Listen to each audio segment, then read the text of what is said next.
Olá, tudo bem? Eu sou a professora Patrícia Viana, sou professora da área de linguagens e a gente vai resolver uma questão do Exame Nacional do Ensino Médio com você. Bom, a gente tem um texto, Sombras do Rei Barbudo, né, que veio do livro Sombras do Rei Barbudo, e esse texto, você vai pausar e a gente vai saber um pouquinho, né, do que aconteceu num período histórico do Brasil, mais ou menos da década de 70, eu acho que você já sabe mais ou menos como é, o que aconteceu, que ele relata no texto. Mas aí você pausa o vídeo e reconhece junto comigo na questão, tá certo? Bom, você leu o texto e você percebeu que o nosso narrador fala de uma companhia. Você percebeu que essa companhia está escrita com C maiúsculo, né? Então ela deixa de ser uma companhia qualquer para ter algum peso, tá certo?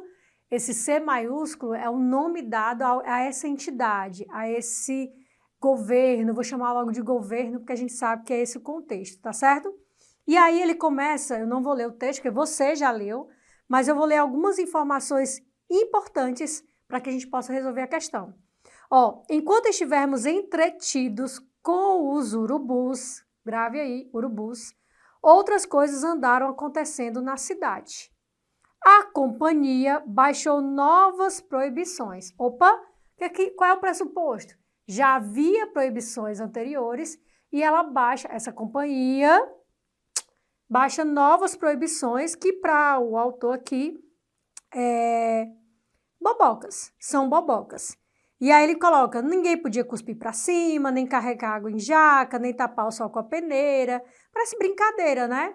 Mas não é. Implicitamente tem uma informação aí importante.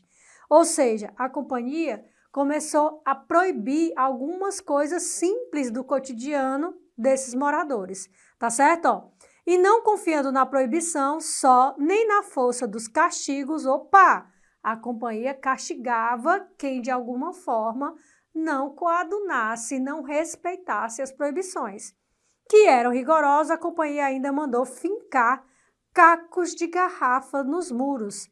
Achei isso exagero e comentei o assunto com a mamãe, tá certo? A companhia não podia admitir nenhuma brecha em suas ordens. Se alguém desobedecesse a proibição, podia se cortar nos cacos.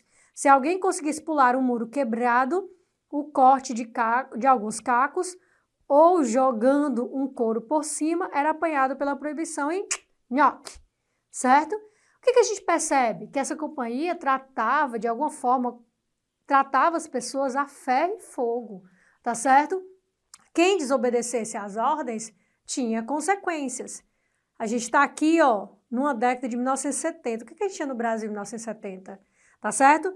De 1964 a 1985, o Brasil vivia sob a égide da ditadura militar. E muitas pessoas que de alguma forma não assimilavam, não respeitavam essas ordens, iam de encontro às ordens do período ditatorial, elas foram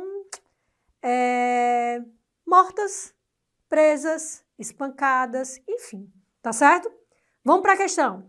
Sob a perspectiva do menino que narra, os fatos ficcionais oferecem um esboço do momento político vigente na década de 1970, aqui representado pelo alternativa A, culto ao medo infiltrado em situações do cotidiano, é a nossa alternativa verdadeira.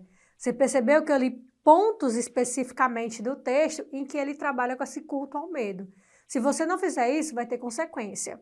Se você desobedecer a ordem da companhia, vai ter consequências, tá certo? Que muitas das ordens ele achou até muito bobas, mas entendam essas ordens aí como uma metáfora, tá certo?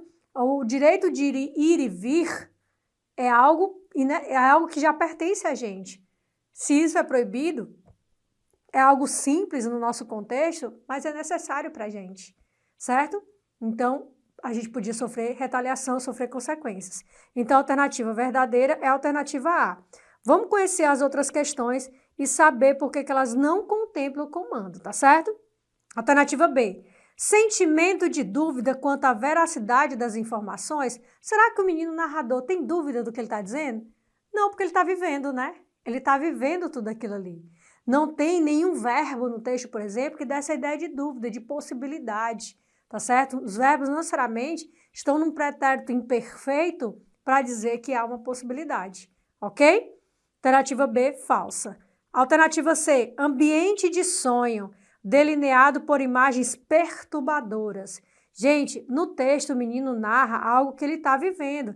Enquanto estivemos entretidos com os urubus, outras coisas andaram acontecendo na cidade. Enquanto ele estava entretido com alguma coisa, as coisas foram acontecendo. Aí se lembra muito a ideia do pão e circo, né? Enquanto a gente está entretido com alguma coisa, outra coisa está acontecendo, certo? Por detrás, na calada da noite, a gente não fica sabendo, ok? No caso aí, a companhia dando ordens, mudando coisas e etc. Então, não é um ambiente de sonho, é um ambiente de realidade para ele. Alternativa D, incentiva ao desenvolvimento econômico com a iniciativa privada? Também não. O fato de ter a companhia aí, companhia, né?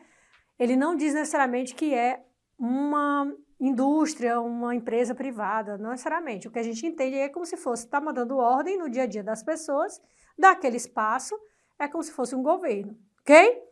E a alternativa é espaço urbano marcado por uma política de isolamento das crianças. Essa alternativa também está falsa. Não são as crianças apenas que são isoladas, é a família inteira, tá certo? Ninguém podia atravessar o muro das ordens e etc. Ok? Então a alternativa E também está falsa. A alternativa certa dessa questão é a alternativa A. Espero que você tenha compreendido. Excelentes estudos e até a próxima.